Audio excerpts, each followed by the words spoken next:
Welcome to No More Mondays, the podcast that helps you navigate career challenges through the wisdom of professionals who have been at the same crossroads. I'm your host, Angie Callen, and I welcome you to join me each week as I chat with leaders, entrepreneurs, and employees who are here to share their practical, tactical advice and some inspiration on how they arrived at career and life satisfaction. From job searching and career changes to going out on your own, we are breaking down barriers and providing actionable takeaways to help you take charge of your Mondays and ditch those Sunday blues. Welcome to No More Mondays. Hello, everyone, and welcome to No More Mondays. I am your host, Angie Callen. We've heard it since we were about 4 years old. Mind your elders. Yet somehow, especially in the professional world, we can start to feel like age and experience are a bad thing nowadays. Once you hit 40, you might as well have one foot in the grave and one on a banana peel, which means I'm basically now screwed. Today's guest is going to help me debunk all of this. Jennifer Arthurton is the founder and creator of Old Chicks Know Shit, which is probably the best name for a business on the planet. She's got a podcast and a community designed to inspire and support midlife women specifically to create kick-ass chapters in life regardless of age. She's a mentor, podcast host, writer, and speaker where she uses her own midlife course corrections to provide insight and wisdom to those who may doubting that they have life beyond 37. Here to inspire us to go after our dreams no matter our age, help me welcome to the show, Jennifer Arthurton. Jennifer, welcome to No More Mondays. Thanks so much for having me. Yeah, I'm excited because ageism is a really big topic in the professional world, and we've never addressed it really head on here in No More Mondays. And I want to believe that through the work you're doing, you're trying to also kind of combat that idea or that perception that we start to feel that like life ends. Yeah. And I hear it all the time. I was literally talking to a client yesterday. She is a 40-year-old product manager, and product management is like a mid-career career or midlife career. And she's like, well, I'm worried about ageism. And I'm like, oh my gosh, we have so many things to talk about. So we're going to dig into that and much more today. But before we do, I would love for you to tell everybody a little bit about Old Chicks Know Shit and the work that you're doing there.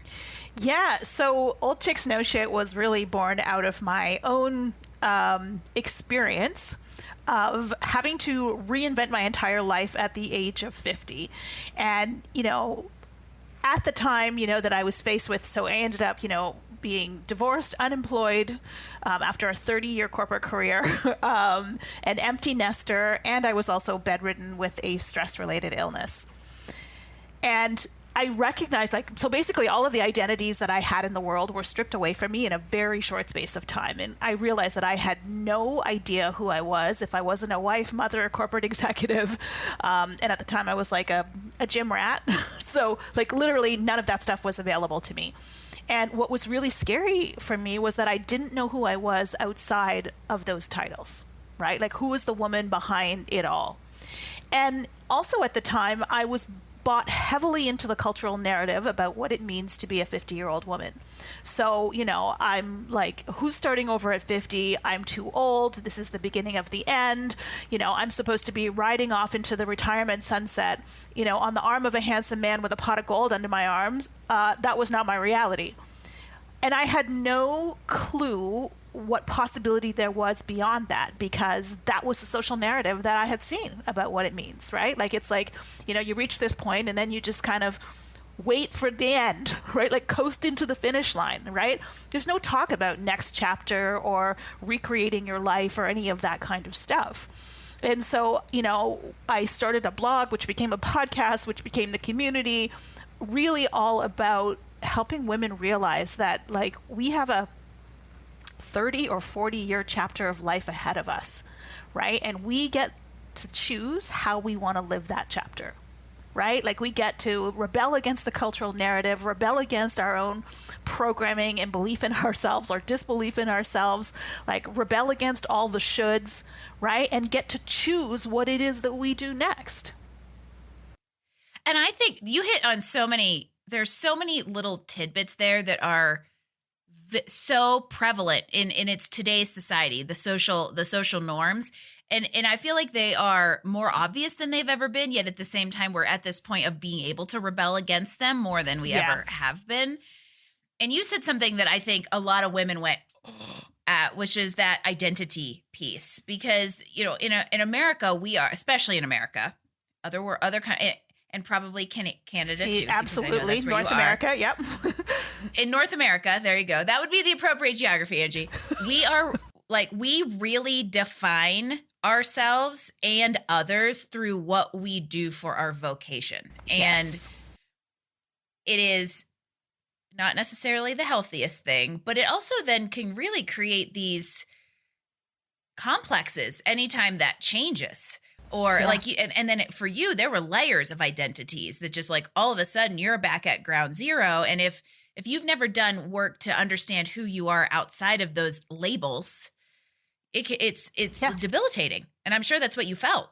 Absolutely. Like, I mean, I truly believed my life was over at that point. Like, you know, there was nothing left for me. And one of the things that I realized is that through my entire journey, you know, I was checking all of the right boxes and covering all the shoulds. So, you know, go to school, get a good job, you know, work your way up the ranks, like, you know, become a wife, become a mother, do all the things, right? But nowhere in that did I actually stop to check in and go, wait a minute, is that what I want?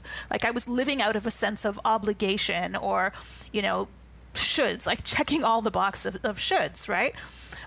And for most of us, like, I never really fully understood who I was because I jumped on that train early and I just like rode it. And then, you know, I would find myself like probably in the last 3 or 4 years of my career, you know, I'd be in a boardroom meeting and I'd be looking around, kind of half listening and thinking, is this it? Is this what I've been working hard for? Is this the place that have I arrived and this is what it looks like? I have theoretically arrived is exactly what I was thinking. You know, according to society, I have met the definition of success. Exactly. And I had this like questioning, right? There has to be more. Like, this couldn't just be it. And, you know, but when that would come up, when that thought would come up, I would literally push it away because I'm like, okay, get back to work. You got a job to do. Because first of all, I didn't know what else was possible, had never seen it modeled anywhere. And it scared the crap out of me. So if I'm not this, who am I? And that was like crickets. Like, there were no answers for that question. So I just kept stuffing it down until the universe was like, okay, sister, today we're moving you. And like in a very short space of time, like basically it was a year, just a little over a year, where everything like dominoes just and there I was, too sick to get out of bed, basically staring at the ceiling going, who am I and what is it that I even want for my life? Like, no clue, no answers to those questions. And that is like a big existential dilemma right there. Huge. And I feel like and that's where that societal piece I think comes back in, where this is like, we're starting to become more aware of like almost the shifting norm around that, or at least the want to shift that norm into this idea of like, we're kind of almost permitted to define what success means to us. It's really funny. I have this, I wrote this article like 4 years ago, and it's a total soapbox blog article that I just fired out. And it's actually like the number one lead source that like through Google that people come to the site. And it's, what's your definition of career growth? Because if you go to an interview or anybody says like, what are your goals? You theoretically are supposed to say, I want to climb a ladder and I want to make more money. Yeah. But we're starting to shift into this age where there are other goals available, and that doesn't have to be the goal. So I'm curious for you, like what small steps, how did you start climbing back? Because that's a hole, Jennifer. Like, if we just admit it, that's a hole. Like, I would say practically, what did you start doing to begin kind of figuring out what was next and what you wanted to be next? Yeah, you know, it's so interesting because, and I find this a lot with the women who enter my community, is that like, as women, and especially when we reach midlife, right? Like when we get to these like 40s, 50s, or like leading up to menopause, right? As women, we have been cultured to believe that our value is in what we do for other people, right? Our ability to have babies and how we look. So when you reach this kind of, you know, at this point I'm 50, okay, I can't have kids anymore. In fact, my kid's now gone. My body doesn't look like it used to. I got some gray hair and a couple wrinkles, and I got nothing to do for anybody, right? Like, and so it was a huge journey of questioning my value. Like, what value do I have to give to the world. And I hear this all the time with women saying, in their 40s and 50s and beyond, I feel irrelevant. I feel invisible. I feel like I don't belong anywhere. And it takes a lot to kind of overcome that, because it's a very prevalent narrative. Like, if you look at mainstream media, anytime that you see a woman who's over the age of 40 in like a commercial or something like that, it's like bladder leakage protection, meal replacement shakes, and and retirement plans. And I'm like, all very, or foundation to cover your wrinkles, right? And cosmetics to not look your age, right? All very well and good, but like that tells a fraction of the story of what it means to be in this time of your life. Right? So it was really about me coming to terms. So it set me on a huge spiritual and personal development journey where I hired my first coach ever. I didn't even know coaching was a thing before I came out of the corporate world. Right? Coaching is a great thing. Yeah, I know, right? Now I know. Yeah. But I hired my first coach because I was like, okay, if I want my life to be different, I have to show up differently in it. And I had no idea how to even begin to do that. And the very first step was building a relationship with myself. Like, I had no clue who I was, what I liked, because I'd been at the bottom of the list for so long, but, kids, career, family, all the things. Like, I was on the bottom, that part where the cobwebs and dust are that you never actually get to. That's where I was on my own list. You're like at the corner. You're in that corner of the baseboard behind the couch. Right. Exactly. Exactly. And so it was really a journey of sitting with myself, right? Like, just like learning to sit with myself, just to be with me, like no book, no TV, no phone, no nothing, right? Like, and seeing what came up for me. Very early on in my journey, I decided I was going to try meditation, and I had tried it many times before in my life. And I was like, my mind's too busy. I can't do this. This is not for me. Park it. Right. And I remember I was traveling and I felt really compelled to go to this meditation class that was at my yoga studio. I was also trying to do yoga at the same time too. I was like, this is the path. This is the path to enlightenment. I'm going to follow along. Just do all of the holistic things. Do all the things, right? And I remember going into this meditation class. I was on this business trip. I ended up having to take a standby flight home to make the class. I was so compelled. I just had to go. So I'm sitting in the class. It's like 5 of us, and the teacher's guiding us through this meditation. And as I'm sitting there, I feel like this well of emotions start coming up. And I'm like, okay, Jen, get your crap together here. What's going on? Stuff it down. Like, put a lid on it, right? And it won't stop. Like, it just keeps coming up and coming up. And I'm sitting on my yoga mat now. I'm like in this meditation and I'm sobbing. I'm not just crying. I'm like sobbing, right? I have no idea why. I feel like I'm losing my mind. Like I'm coming unglued. And so, I leave that class at the end. I mean, I can't even speak at this point. I leave the class at the end. I've got 2 mitts full of snotty Kleenex, mascara running down my face. And the teacher looks at me and she's just smiling and nodding. She didn't say a word. And then just as I was about to walk out the door, she said, oh, I have an 8-week series starting if you'd like to sign up. And before I even knew what I was doing, I signed up. And every week for 8 weeks, I went to that class and I literally sat on my mat and cried without knowing what the hell was going on. Somewhere around week 4, I'm like, okay, I obviously have no control. Let's just let this happen. But what happened was, I realized, was that I had stuffed so much stuff down, right? Like everything that had happened to me in my life, everything, I was just like stuffing it in, trying to make it look all pretty on the outside. You know what I mean? Look at me, I'm tough. Like when I got divorced, I told nobody in my office that I got divorced because I didn't want them to think I couldn't handle my shit at home, right? And it was like an uncorking of stuff that came up that allowed me to actually... That's a great term. Yeah, to actually start seeing myself for the first time and understanding what was important to me. And it was there, like slowly building that relationship with like, what do you want? What do you like? Go do that. Follow your joy. That was literally what I did. Well, I think and here's kind of like I would say a full circle kind of observation of that is that as women, we talk a lot about women, and we're not going to say that men don't struggle with this stuff too, but I do see it mostly in women. And a lot of it is because of like our gender roles in society and what we've always been told, just like you said. And it was kind of, and our purpose a lot of times as women is external, right? The kids, exactly. The house, the things. And I think when you pair that with the fact that all of us tend to be control freaks and busybodies, all of that just means go, go, go, do the things, do the purpose that we're supposed to have. And then all of a sudden when you are forced to stop, it's like you're almost all of a sudden vulnerable with yourself. And now you're left to find your internal kind of like purpose and potential and define that. And it is very unsettling because it requires a total loss of control.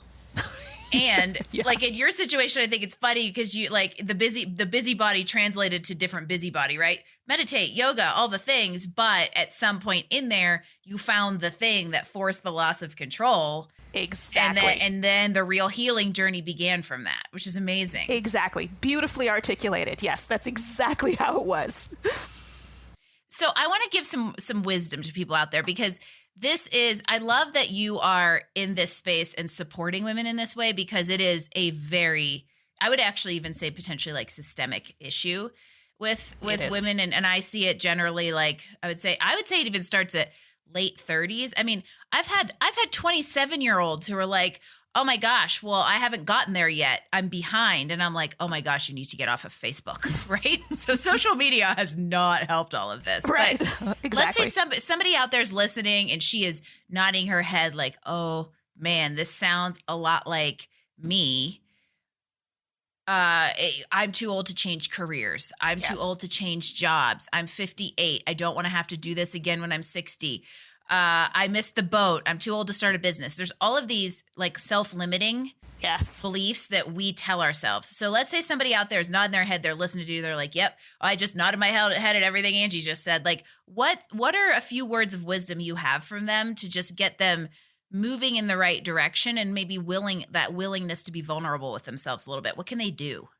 So first of all, I want to say that like midlife is actually the perfect time to start making these shifts, right? Like never in your life before are you at this pinnacle of like knowledge, wisdom, and experience, right? Like you have all of these, like you've conquered challenges, you've solved problems, you've had wins, you've accomplished things, right? It's like this perfect little package of information. And then on top of that, the whole journey through midlife and menopause is about us coming back to the most authentic version of who we are. So anything that doesn't fit, anything that's not aligned with who we are, like our core being, is going to start to feel uncomfortable. And, you know, you hear women say all the time, like, you know, you reach this point where I don't care what anybody says anymore. Like, this is all about me, right? So here you are at this place where, you know, you have all of this wisdom and knowledge and experience behind you.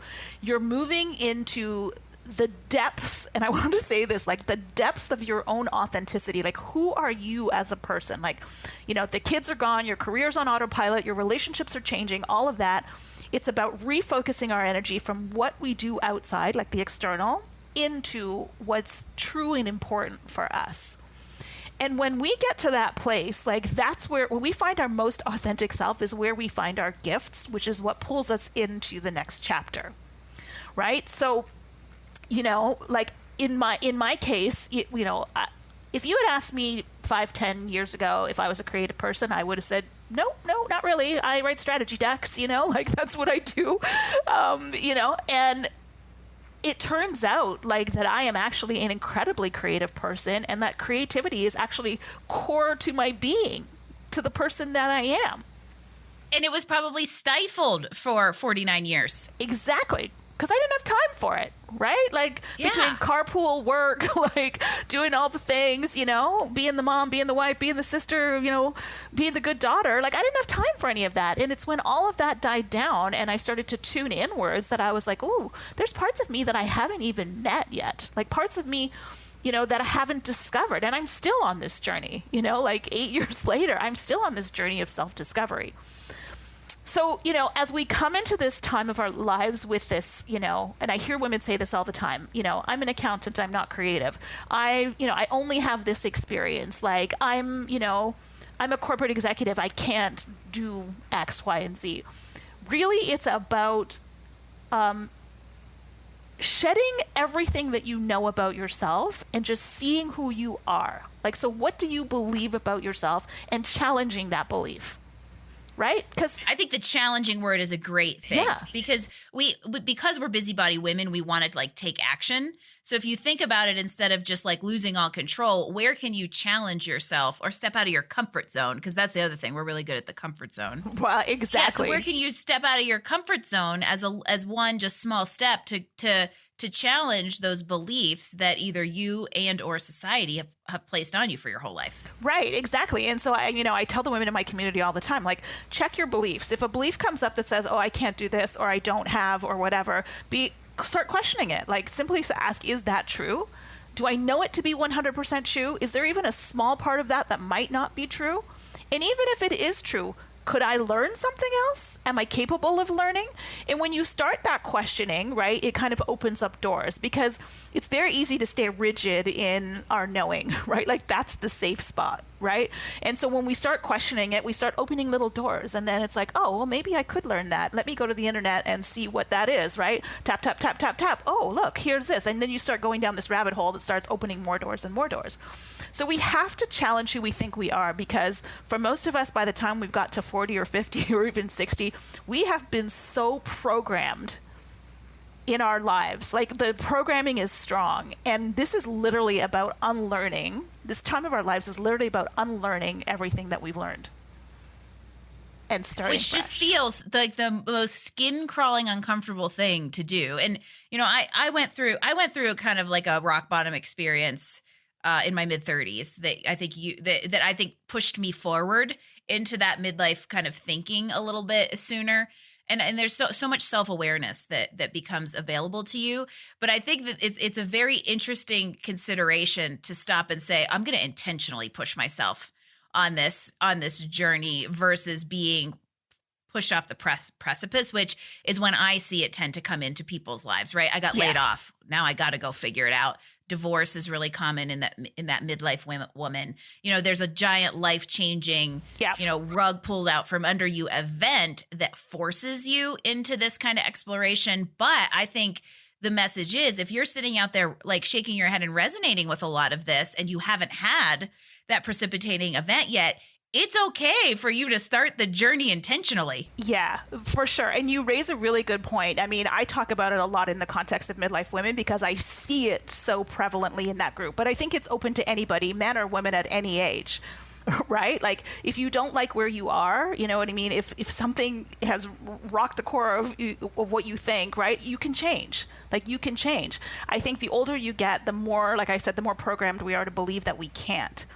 And one of the important things two important things that I tell all of the women in my community is allow yourself to visualize, like to daydream and to play a little bit. Because for most of us, again, we've been so busy, we doing all the things, and we reach this kind of cliff, something's fallen off, and then we look out into what I call the midlife abyss, and there's like nothing there. We're staring down into a big hole, right? Well, allow yourself to be like, okay, what would I like that to look like?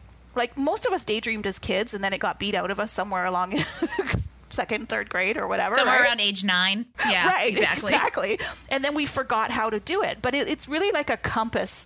It's like trying to drive somewhere, like, without a navigation system. And you're like, I think it's this way, and then I'm going to go this way. And no, it could be that way, right? But you need it as kind of like that destination. So try on different things to size. Like, do I want to be, a stunt woman? Okay, visualize that, right? Like, play with it in your mind. Maybe you don't become a stunt woman, but in the process of visualizing it, you might discover something that is related to that you actually love. So spend some time to daydream and, throw out all of the impossibles and all of the limitations that you think. Just go wild with it. And then the other thing that I say is tiny steps lead to big things. So when you want to make a big change in your life, we have this all or nothing mentality. It's like, I'm over here or I'm over here. It doesn't happen that way. The majority of any change that happens, tiny incremental pieces over time. So take the tiniest step that you can possibly take in the direction that you would want to go. And it's a great hack for your brain, because when you go to leap into something new, your brain sets off all the alarm bells. Don't do it. You're going to be a failure. All these things, right? When you take a tiny step, they're like, oh, okay, it's all good. She just took one little tiny step. Like, okay, everybody calm down, right? And also the other part is when you create visualizations, your subconscious brain doesn't know the difference between real and imagined. So when you have already visualized something, when you go to take a step towards it, your brain again is like, oh, okay, yeah, okay, no, it's all right. We've already been here, even though really physically you haven't. So, creating kind of that vision of what it is that you would love and taking tiny steps in that direction is the path to success. Because in taking those tiny steps, you're also learning. I have like a gold mine to dig into right now, Jen. I'm like, where do I go with all this? So I want to say, so I'm going to first set up something that I thought of like right at the beginning of what you were just saying, which is if you don't like where you're at, take steps to change it. I'm going to go even one step backwards and say it's okay to stop and consider whether you even like where you're at, because I also think that's something that we don't do is we just get so caught up in the grind, especially the female doer mentality, which can be good and bad. We get so just caught up in this is what I'm supposed to be that we don't even ever stop and think we can question our station and whether it is where we want to be. So that would be my third piece to add to the vision and the daydreaming and the take a small step.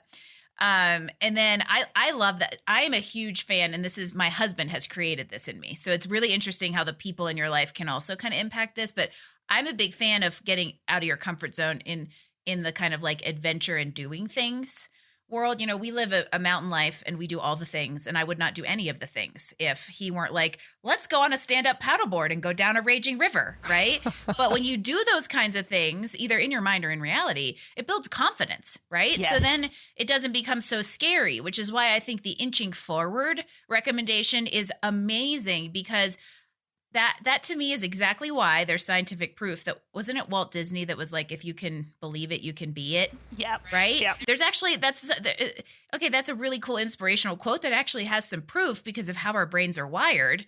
That because if you can envision it, you have a way to make something that looks like it happened. Yeah. Which is why I think I love both of those recommendations. So yeah, there's like so much good stuff there, but I think the really big one is the small steps because women like control and we just have an urgency to get shit done. Yep. There is this idea that if I'm gonna do something different, it has to happen tomorrow, or I have to do it in the biggest way. I got to jump the whole chasm in one fell swoop. But it's actually the opposite.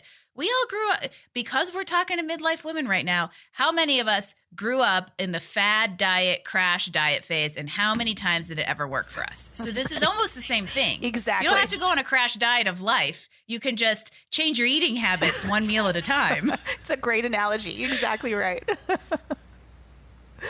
So yeah, as soon as I think of like body image in women, I think about the fact that I was a teenager in the Kate Moss era, and I'm like, well, that just screwed me for life. But anyway, exactly. So all the things society tells us.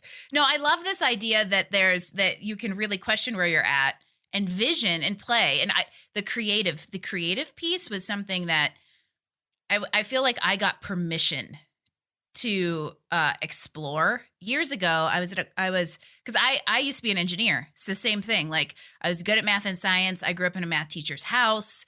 I take art classes after 8th grade when they were required, like that kind of stuff. And so I associated creativity with artisticness. And then I went to engineering school and then you're trained to then therefore think that you are analytical. And I went to a conference where somebody said you have to be creative to be an artist, but you don't have to be an artist to be creative. And all of a sudden it was like, oh, I could be creative, just not in an artistic way. And that's where like strategy and like I'm an ideator all day long, which is something that was subdued in me until I kind of got into entrepreneurship.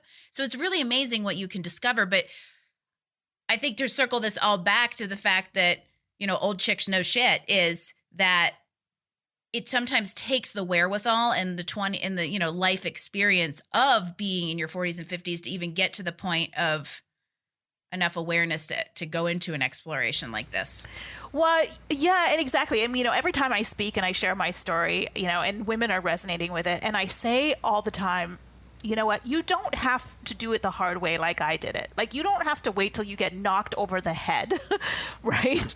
Where everything falls apart. Like, that little inkling that I had 4 or 5 years before that, had I paid attention to that, had I started exploring it and questioning it instead of stuffing it down, maybe it wouldn't have been quite as dramatic, a shift. And I don't recommend the dramatic shift to people. Like, I honestly don't. Like, don't wait for that.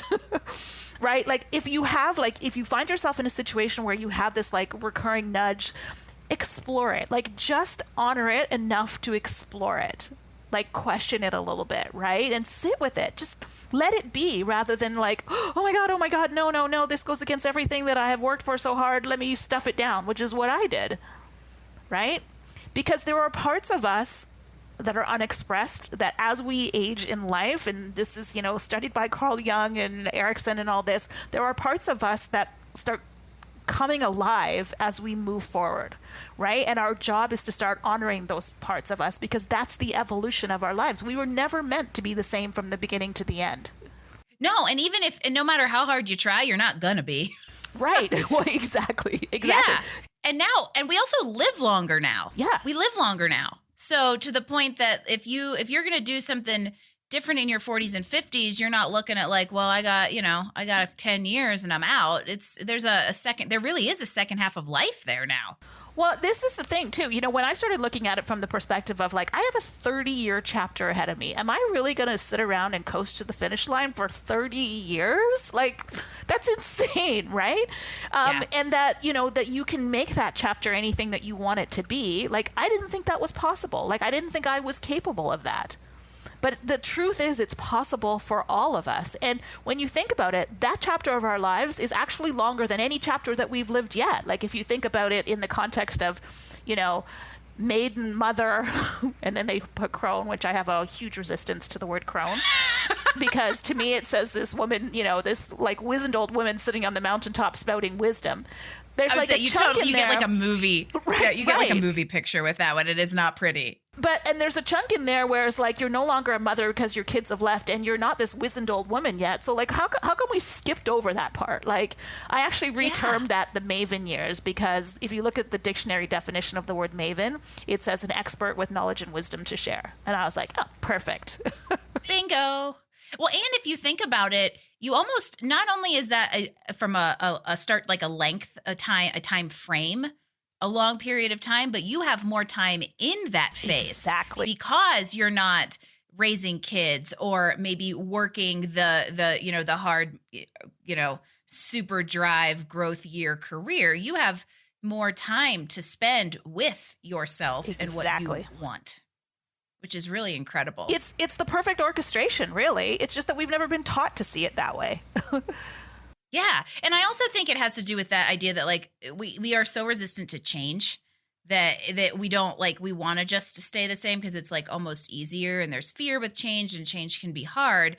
But if you could embrace that change, both like in your own life cycle and in the world, and also kind of the changes that maybe your brain is trying to signal you to take, you'll meet all of that with a lot less resistance. Well, this is so true, because as humans, we naturally assume that what we don't know is going to be worse than what we know, even if we don't like what it is that we know. Right? That's when the reality is... What's that saying? It's the devil that you know. Well, right. I'd like to go see if I can at least find a better devil. Right, exactly. And I mean, there's an equal chance that it could be wildly better than where you are now. But we don't look at that side. We've been cultured to see the risk and not the reward side. That's a really good, yes, we're really risk averse. But I also like to think that, and this is where that like inching forward, small steps thing comes in. You can explore a lot of this without taking the super, super risky way. And it's so funny. I say the same thing, like, especially with like career change. I didn't do it in a very risk averse way. And I don't recommend everybody does it the way I do, because it was kind of like, oh yeah, you were kicked off of a really, really, really deep precipice and didn't have a parachute. And so there's a way to do this while like entertaining the idea of what's in the future without putting everything on the line. Absolutely. Absolutely. And I think it's learning to work within your own risk tolerance, right? Like some people are, great with a lot of risk. Other people are not, but it doesn't, either one of those camps, you can still move forward, right? Absolutely. Absolutely. So I'm curious for you, in your community, in your podcast, what resources do you have for people out there who want more support in this area? So kind of shameless plug, Yeah. but also just getting to know you and also helping people understand what's out there. If you do want to intentionally explore this versus just waiting until you're kicked in the pants to do it, what have you got for everybody? Yeah. So first of all, I love a shameless plug, especially where it comes to my podcast. Woohoo!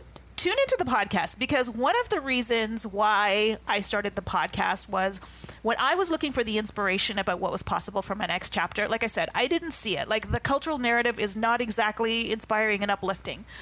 So, as I started sharing my story, I started hearing the stories of other women who are just doing incredible things in the world, in their 40s, 50s, and 60s, like, reinventing themselves and reinventing their lives. And so what I talk about on the podcast a lot, what I share is those reinvention stories, because we all need to see what's possible.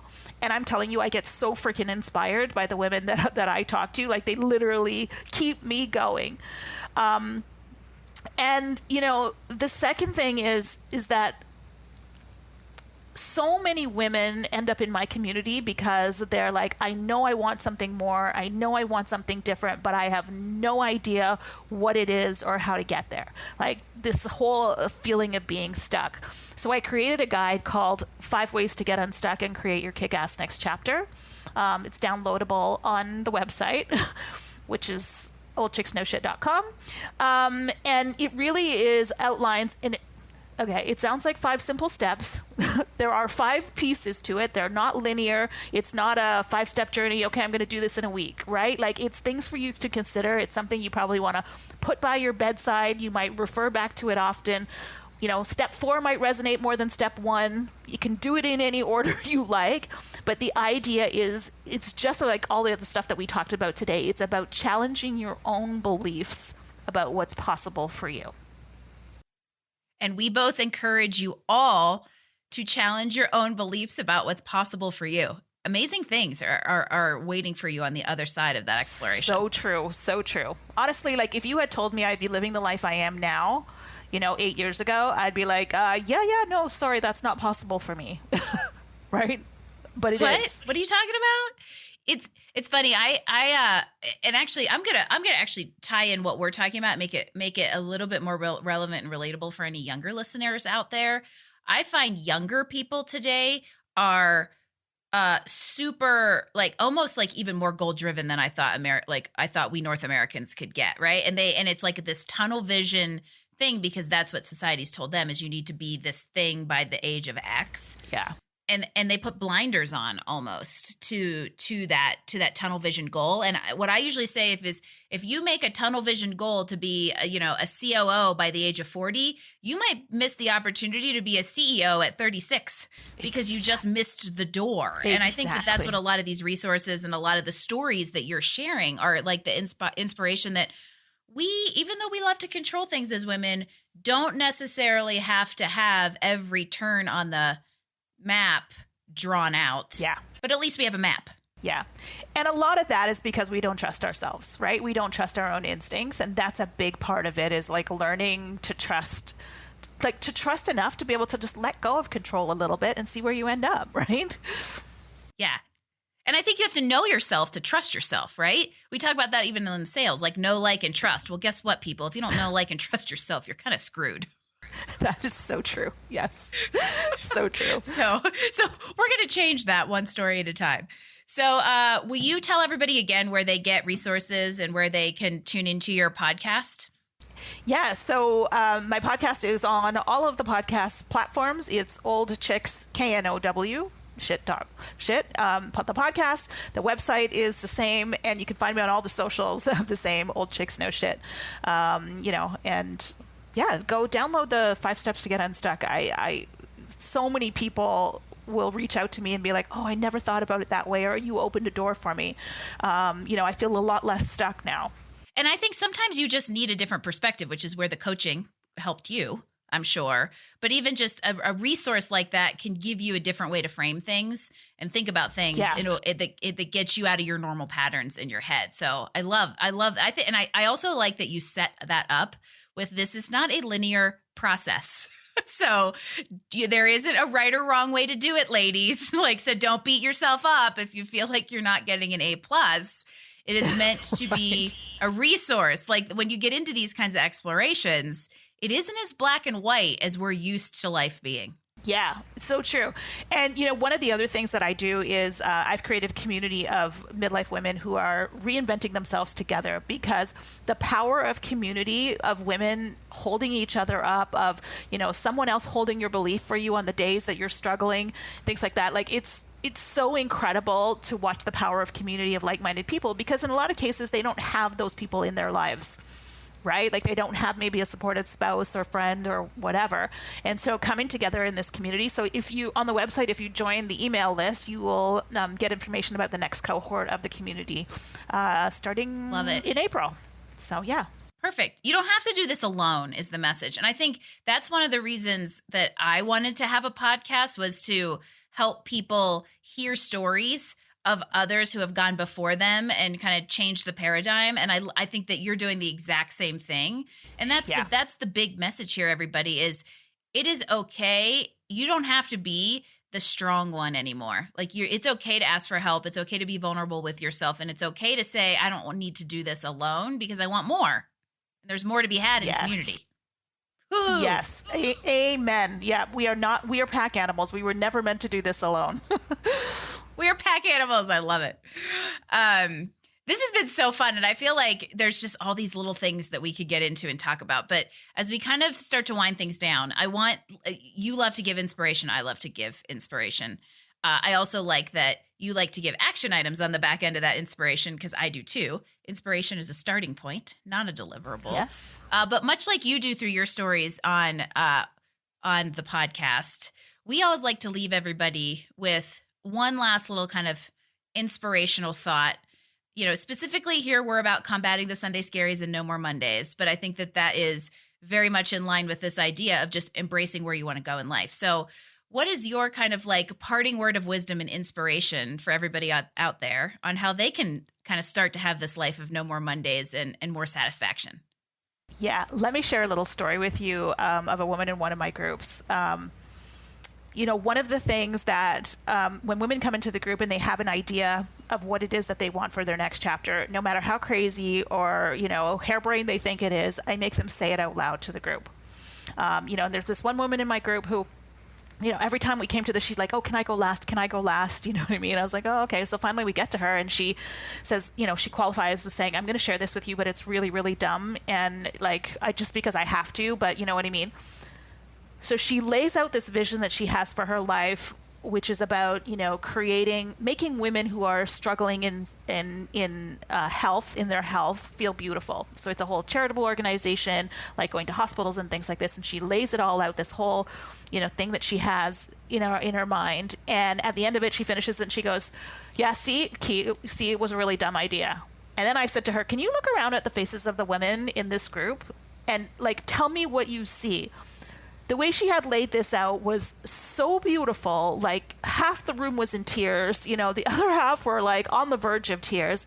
And I said to her, this is the impact of what you just described in the world. And in that moment, it went from being in her own head a stupid idea to the seeds of reality, which she then started taking steps towards and is still working on today. Right? And so inside our heads, everything is big and ugly. And then, when we let it out, and, I say this, either journal it, say it out loud to people, give it a voice, let it have its own life and see where it goes. And that was just such an incredible representation of, giving voice to our dreams, honoring it, and also doing it within the context of community, which allowed it to be held and seen and reflected back to her. So, I mean, I got goosebumps now as I'm talking about it. I'm sitting here because I think that in a nutshell, the idea there is if it's only in your own head, nobody ever knows it. But if you've been able to think of it and see a need for it, it is very likely the gift you are meant to bring to the world. Exactly. And you will never get to fulfill your potential and your purpose and use those gifts if you do not give it a voice and see how you are meant to use it. Amen. Exactly. Exactly. So that's the little bit of So there you inspiration I go. share. I love it. That is an excellent way to because I think that is a really good way to kind of like bring this whole conversation full circle, in that I think that's also a big why all of us should be really thinking about whether we like where we're at and taking steps to improve it if we don't like what we see when we evaluate and take stock. Yeah. Because there is so much more out there, and when you can find a way to leverage your experience, your knowledge, and your skills to help others, like it's just such a really big and fulfilling and enriching way to spend the second phase of life. You don't have to just grow old and die, ladies and some gents who are listening to. You do not have to grow old and die. No, you can live with passion and excitement to the end of your days. Old chicks are allowed to know shit too, everybody. Exactly. I love it. I can only imagine what happens when Jen goes to parties and say, I own a business called Old Chicks Know Shit. They're probably, people are like, what? That's a conversation starter. I love it. This has been so fun. I appreciate you being here, sharing your story, and also inspiring people, because this is, I think, is a much larger problem in society than we all realize it is. And there's so much to be gained by just inching yourself forward. So I love that you were here, and I love this conversation. Thank you so much. Thanks for having me. I loved our conversation. I know, this was perfect. We've got another member of the No More Mondays movement, everybody. So I hope you will tune into everything Jen is doing. The links to her resources, her website, and her podcast will all be on the show notes at nomoremondays.info. So hop over there and grab them. And in the meantime, if you are listening, we would love for you to subscribe to No More Mondays wherever you get your podcast. Leave us a 5-star rating, because as Jen knows, it is a huge help as she and I and people like us continue to bring inspiring stories that help you make positive changes in your life. This was a great one. I hope you took some notes. In the meantime, if you want to grab all the resources today, visit us online at nomoremondays.info. Hop on over there if you want to leave us comments, feedback, or give us a guest suggestion. And I will see you next week for another episode of No More Mondays podcast. Thanks for joining us for another episode of No More Mondays. Tune in next week as we bring you more insights and actions to help you improve your life and career. Don't forget, visit us online at nomoremondays.info to get all the details, show notes, and recommendation from this episode. No More Mondays. We drop new episodes every Wednesday. No More Mondays is brought to you by Career Benders, Inc. in partnership with executive producer Jane Durkee. For more information about career coaching, resume writing, personal branding, recruiting, and entrepreneurship coaching services, visit us online at careerbenders.com.